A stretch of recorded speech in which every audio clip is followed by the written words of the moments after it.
Hey there, good afternoon to you. It's 4:06 here, News Talk 105.9 WMAL, where we're making sense of the news. Coming up on the program, Sean Davis is here this hour at 4:30. The CEO, co-founder of The Federalist. We'll talk about this decision to toss George Santos from the United States Congress. It turns out lying is an unforgivable offense in Congress now. History being made before our very eyes.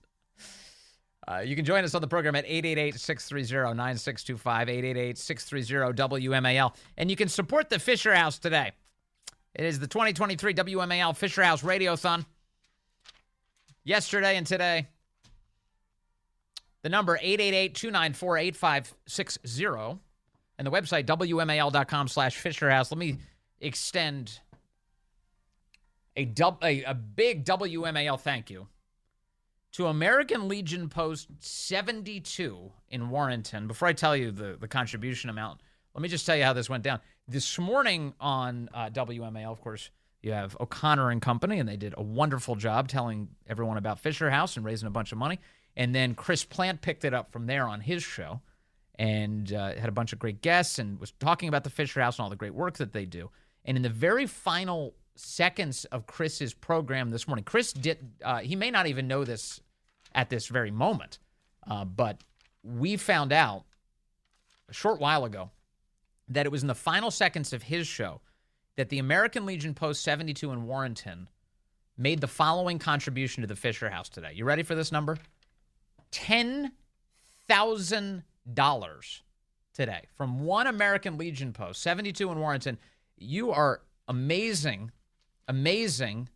Look at this. It's still, these are veterans we're talking about, helping veterans, helping their families, lives of service all around. A $10,000 contribution today. I'm alone here in the studio, but the guys are clapping too. Consider these if just duplicate that clap 6 million times, would you? This is a huge round of applause from the D.C. area to American Legion Post 72, $10,000. Now, just as far as the competitions go, the intra-show competitions go here on WMAL, that doesn't count for my total. That only counts for the Chris Plant show. So, Chris, great job today. But the Vince Coglianese show is now petitioning all other American Legion posts and VFW posts and everybody else, all the various organizations around town. I need 20,000, please. If someone would call in with $20,000, we can put the Chris Plant show to shame. Let's try that. 888-294-8560, 888-294-8560, or online at WMAL.com/FisherHouse. I was telling you about Ron DeSantis and Gavin Newsom last night. This is, I'll just give you a taste of it. Here's how Ron DeSantis began the evening. When I was in the Navy, I got orders to go to Naval Amphibious Base Coronado in Southern California. And I was a lifelong Floridian, but I went there and I was like, man, this is one of the most beautiful places on earth. And I think California has more natural advantages than any state in the country. You almost have to try to mess California up. And yeah, that's what Gavin Newsom has done since he's been governor. He's the first governor to ever lose population. They actually, at one point, ran out of U-Hauls in the state of California because so many people were leaving. Of course, he's imposed restrictions on his own people while exempting himself from those restrictions and going to the French Laundry while his people were suffering. He led the country in school closures, locking kids out of school while he had his own kids in private school in person. Now, he's very good at spinning these tales. He's good at being slick and slippery. He'll tell a blizzard of lies to be able to try to mask the failures. But the reality is they have failed because of his leftist ideology. A great start and a clear sign right at the beginning that these two were not going to be doing kind of like light touch gloves. That was not the case at all. Sean Hannity, who was moderating the event, did call out Newsom, who refused to address the issue of all of the people fleeing California because of the misery that Democrats have created there. The other way around the last 2 years. But let's talk about crime. Governor, hold on. Governor, wait a minute. I think hold on a second. He said a lot of things that were factually untrue, including that 50-year crime low, which his own law enforcement team said you should not be using. You have yet to address the issue, but I asked you twice. You don't want to answer it. But the issue of why the migration out of red states I'm sorry, out of blue states. We just established more Floridians coming to California in the last 2 years than the overall, other way. You had a net loss of 7. Establish it's a fact. Just asserted it. It's a fact. No, it's not a fact. It is a fact. Moving on. Let's go. And this happened throughout the night. Newsom would make some sort of absurd claim, or he would have fun with statistics, right? He would limit the time to, well, over the last week, there was a couple people that went from Florida to California. And it's like, no, we're talking about over these last years, over your time as governor, why has there been net migration away from your state? What's the answer to that? And the answer is Gavin Newsom sucks. That's the answer. And what can Gavin Newsom say? What could he possibly say in the face? He's not going to tell the truth. He's not going to start now. So he's standing up there trying to figure out ways to, twist statistics to suggest that somehow Florida's worse off. And Florida's not worse off. Florida's much better off in every measurable way. Every measurable way. It was a funny moment last night where Gavin Newsom kept insisting that the reason you pay more for gas in California, did you catch this part, Corey? The reason you pay more for gas in California is because the oil companies have it out for California. That was his claim. It is the most ludicrous claim you could possibly make. Do you know why gas is so much more expensive in California?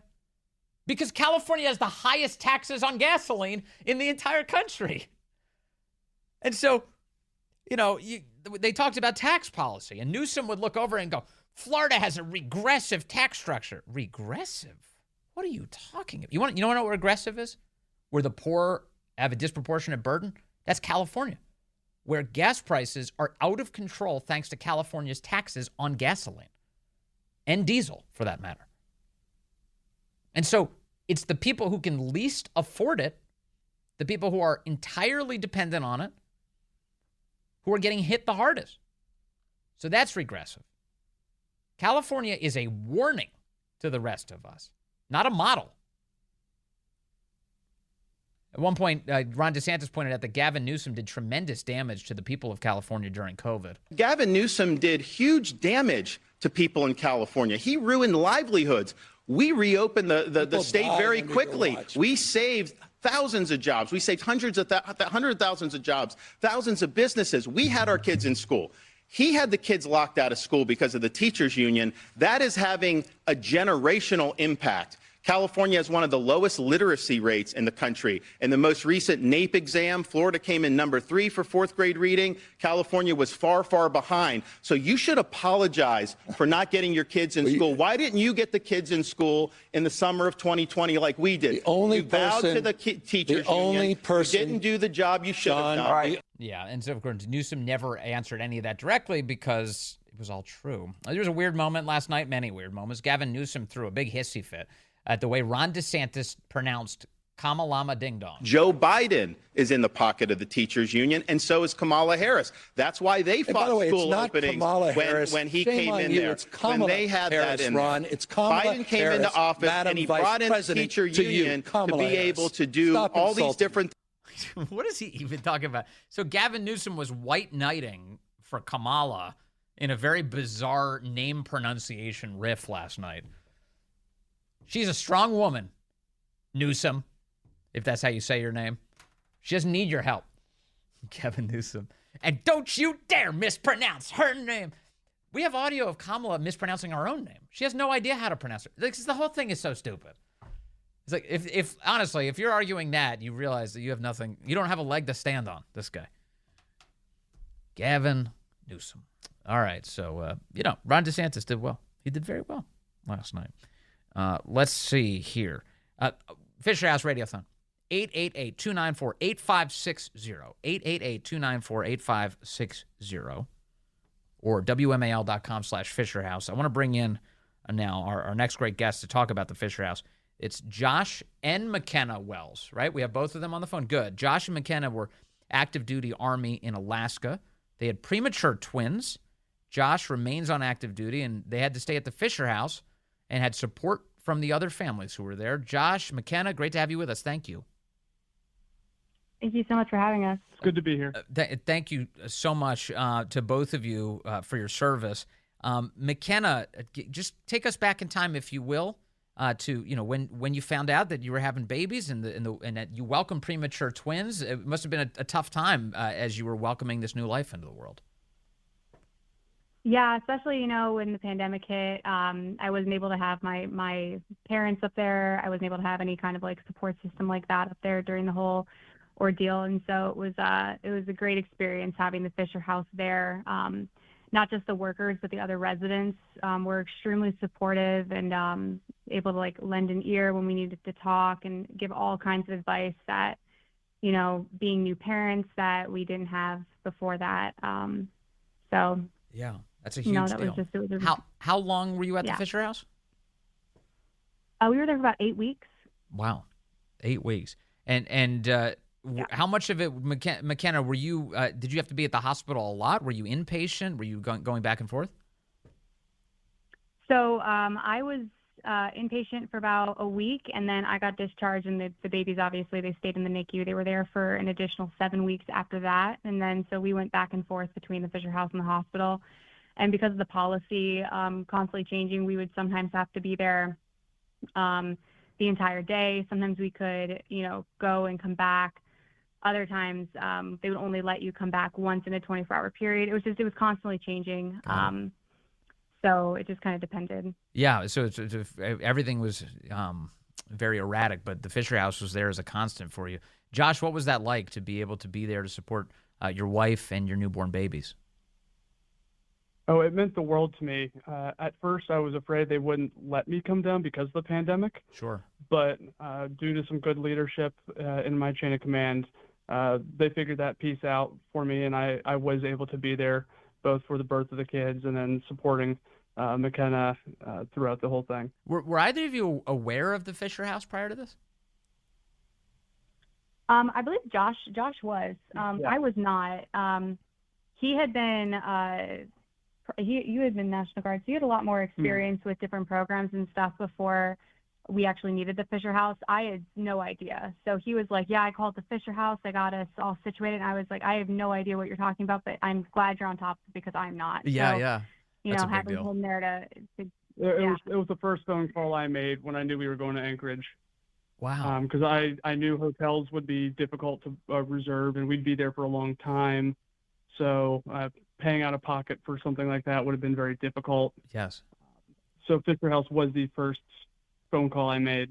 Well, you made the right call. What were the living conditions there like for you? Oh, they were absolutely fantastic. They were super accommodating. The room was super clean, very good size. I was pumping at the time, and so they even put a mini fridge in the room so I could keep my breast milk. So they were very accommodating with that. Mm-hmm. And the staff was fantastic. The staff was amazing. They actually helped McKenna celebrate her birthday while we were there. Yep, I turned, how old did I turn? 23, 24? Oh, I lost count. 24. I turned 24. I lost count. Josh, you're not supposed to say that. Yeah, I lost count. I think it was 24. I turned 24, and I celebrated my first Mother's Day while I was there, and they made both of those events very special for me. That's amazing. That's such good news. And were there and there were other families there as well? Yes, there were actually some people who were, I'll call them frequent flyers. They were on a first-name basis because in Alaska, healthcare is a very difficult thing. Most people have to go to Anchorage in order to get the care that they need. So the Fisher House there is crucial to a lot of families in Alaska. They would be flying in from the different outer cities and stuff like that. And so we made friendships with a lot of those people. There was a couple families towards the end of our stay with children, but it was mostly older couples and their spouses that were there. And they were very, very nice. Yeah, that's great news. And did you ever get a chance to sit down and do any napkin math on what all of this would have cost you if you didn't have the Fisher House?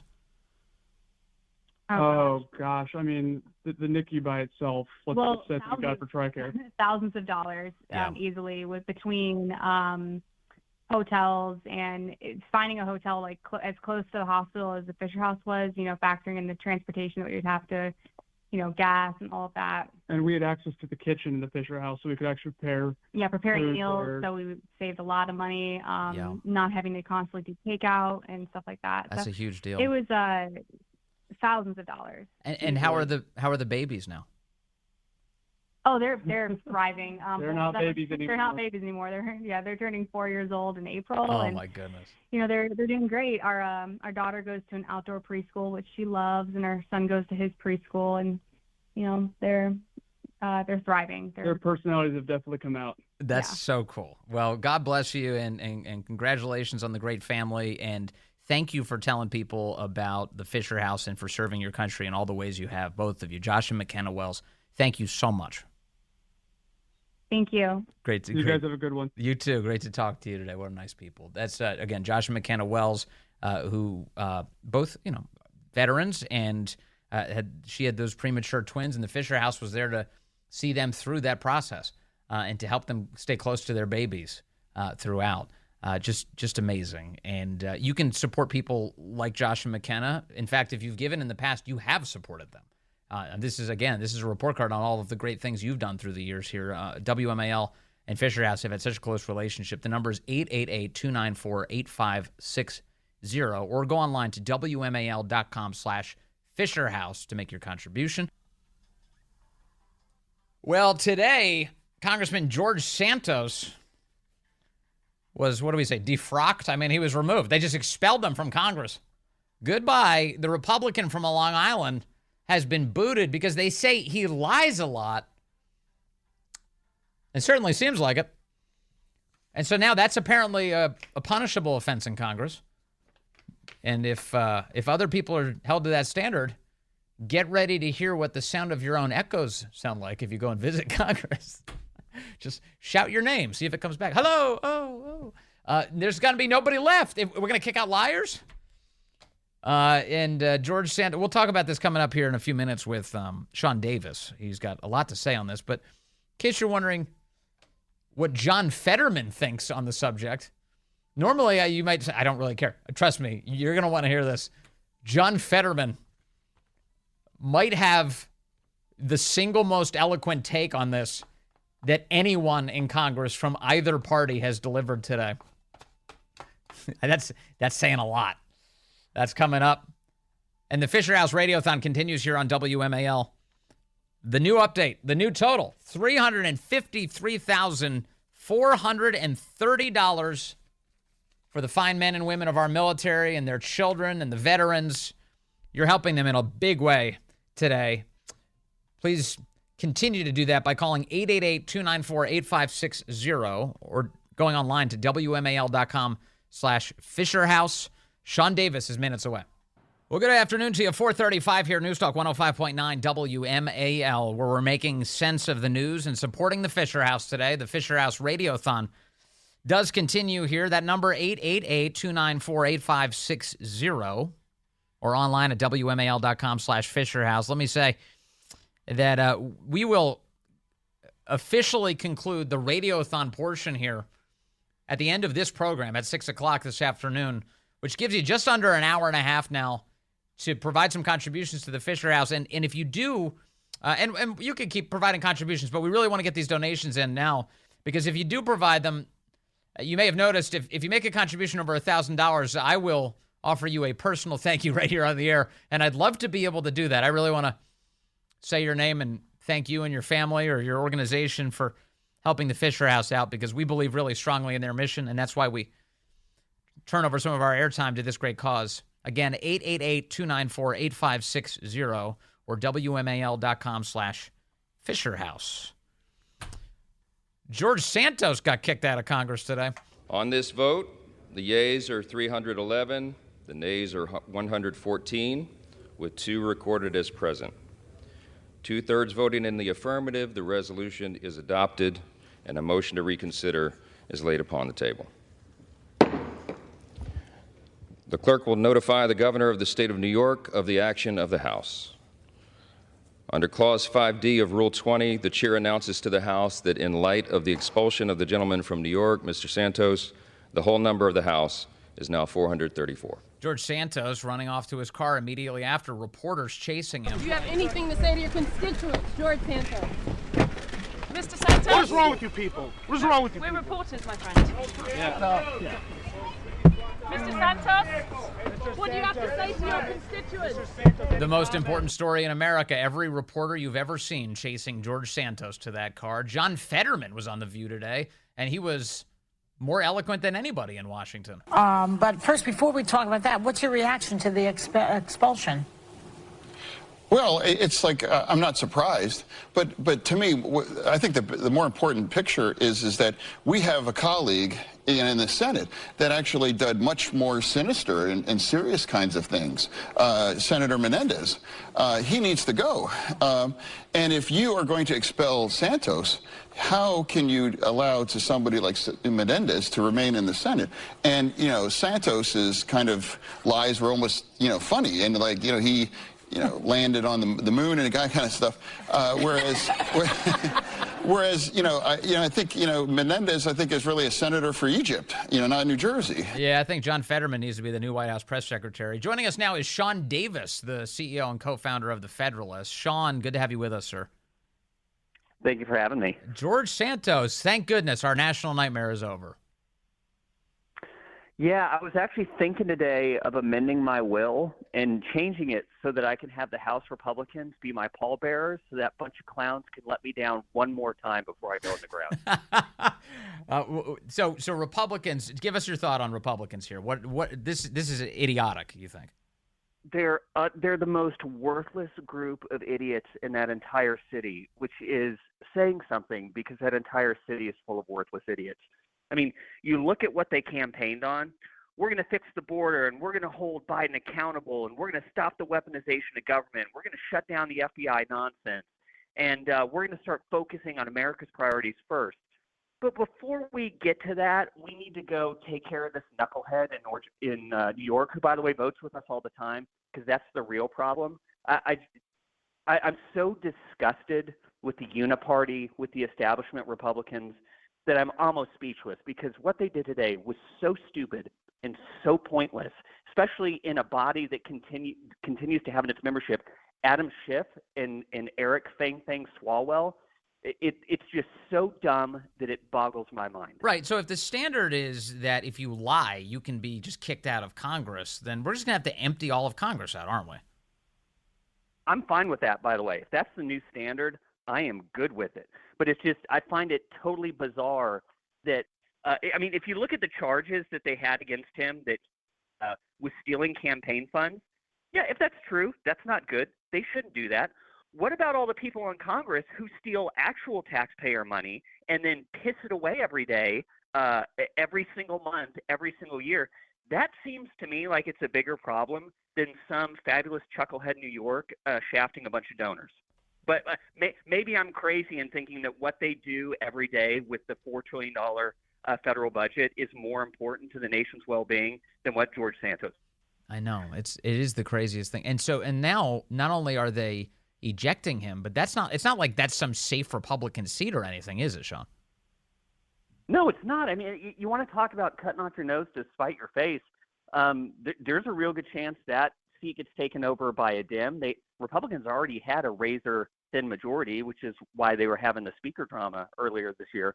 But apparently they were just so confident in their ability to do absolutely nothing of consequence for the rest of their Congress that I guess maybe that one vote just doesn't matter to them. All right. So they kick him out. And meanwhile, they're not concentrating on really the things that matter. There are some Republicans who do, and this is not a knock on them, but too many in Congress do not.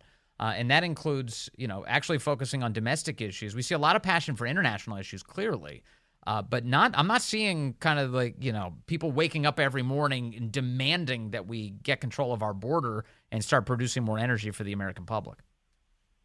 No, and in fact, it's this game in Washington that I've watched for 20 years where the media and the Democrats yell jump, and then at least half of Republicans ask how high.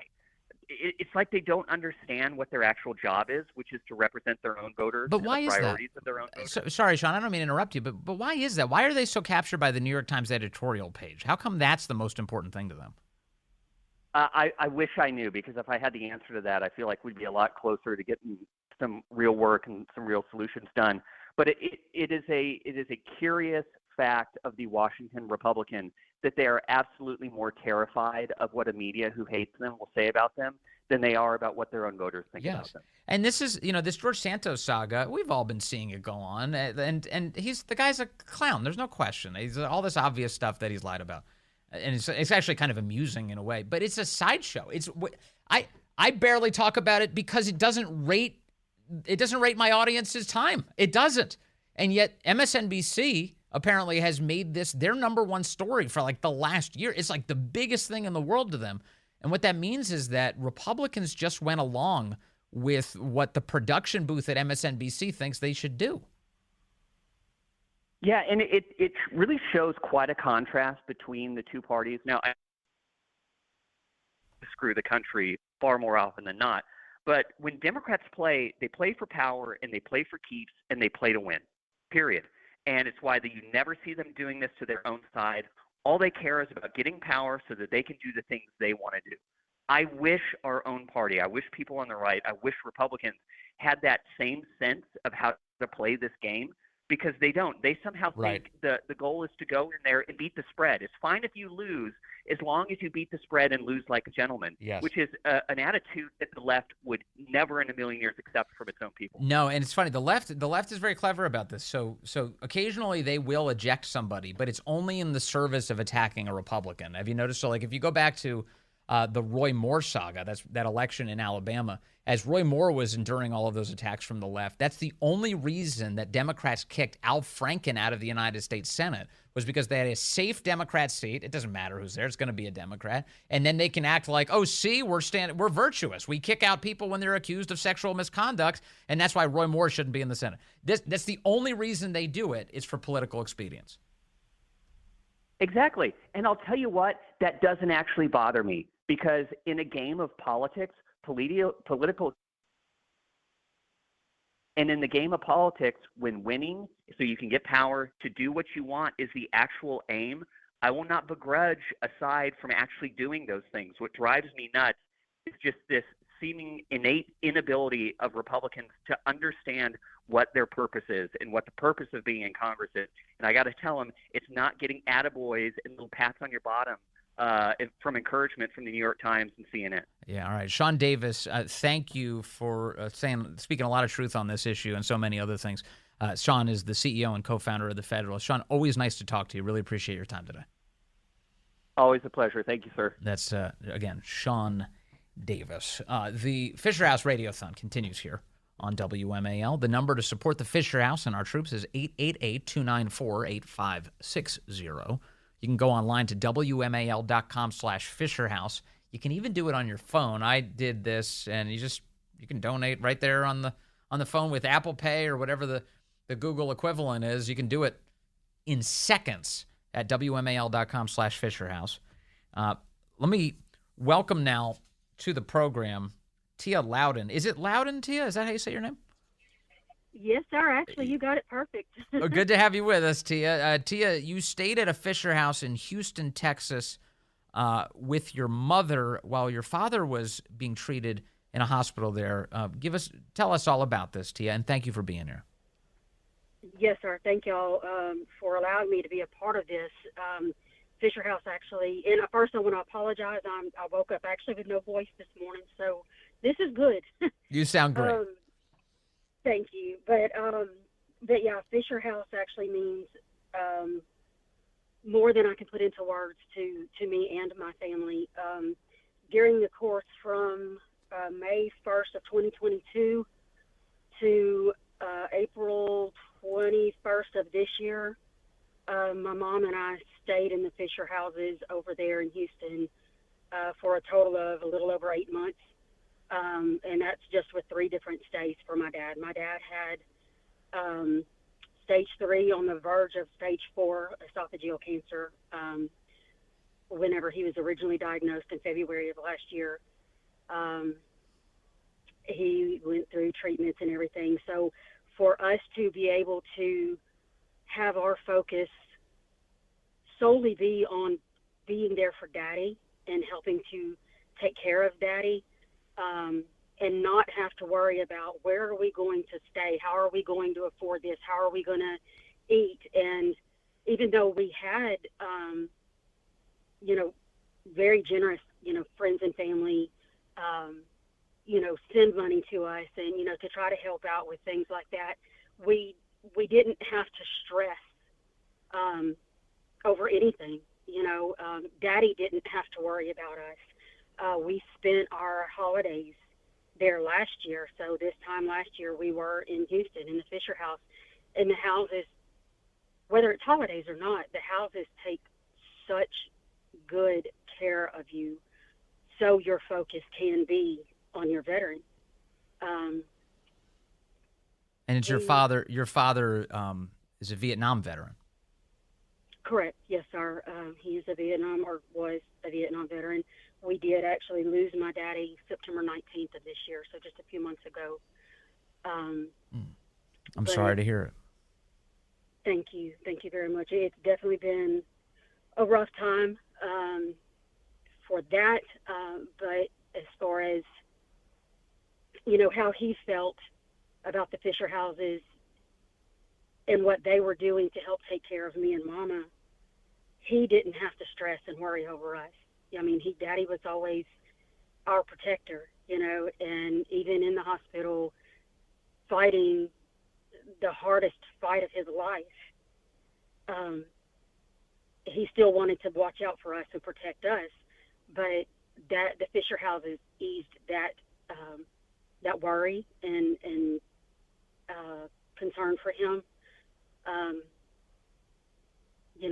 They just are there for every need that you have. I mean, at the time that we were staying there, a lady named Tammy was over the Fisher houses there in Houston, and I mean, she and the other, people that worked there were just everything you needed. Tammy would always tell us, ask first, don't go buy anything, ask first, because, they get donations from everywhere. And so they wanted you to make sure that your focus, like I said, could just strictly be on your veteran, without having to worry of, hey, wait, I got to run to the store and get shampoo or, whatever it might have been. They are there. They provide everything for you. And just knowing that you have a place to stay, a place that is like home, that it was our home away from home for so long, and to be made to feel comfortable there was very, very much a blessing for us and for so many others. There's nothing like that battle, that cancer battle that you and your family had to experience, your father experienced. And when it arrives, when you discover it and you have to deal with it, a lot of moving parts. A lot happens very quickly because you're trying to do everything you can to bring some healing to him, see if there's a chance here. And in that chaos, the fact that the Fisher House was there, I mean, you couldn't even imagine that you'd be in that situation. And there you were, 8 months with your mother, attending to your father and seeing after him. And there he is, not only with his health being what it was, but worried about you. He wanted to make sure you were taken care of, and the Fisher House was there to do that for him and you. That's right. Yes, he couldn't eat. Like I said, being esophageal cancer, he couldn't eat, and being part of our time, the biggest part of our time, was the last day from November 15th of 2022 to April 21st of this year. Daddy was in the hospital for a little over 5 months, and so when we had the holidays there in the Fisher House, we had our Thanksgiving, our Christmas, our New Year's, everything there in the Fisher House. The meals were provided for us, and Daddy was ecstatic for us, to be able to have some semblance of a Thanksgiving or a Christmas or, something like that. We had become such a close-knit group in Fisher House 1 there in Houston. Over the holidays, there were a big group of us ladies that I found out later on that Tammy, like I said, the lady that was over it at the time, said that she'd never had a group of ladies or a group of people, period, become that close and form that kind of a close-knit group like there was with, me and Mama and multiple other ladies that had either a son or a husband or whoever there, in the Fisher House. I'm sorry, in the VA, going through their own battles. That was one common thing, that brought us all together, is that we were there out of love and respect for our family member, out of a love for the military, out of appreciation for everything that these men and women have done for us. We're just so grateful not only to have the VA there in Houston that was able to be there for Daddy and take care of Daddy in such a tremendous way. We were blessed beyond measure, from his cardiothoracic surgeon to housekeeping to food service. Everybody in the hospital itself.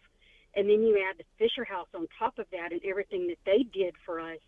It was like mind-blowing, and we all the time, being Mom and Daddy always said how blessed we were, because when this first came up, when Daddy was first diagnosed on February 28th of 22, it's obviously you have all of these emotions. Daddy, I'm sure, had his own emotions, but Daddy's immediate reaction was send me to Houston, because we live in Alexandria, or the Alexandria-Pineville, Louisiana area.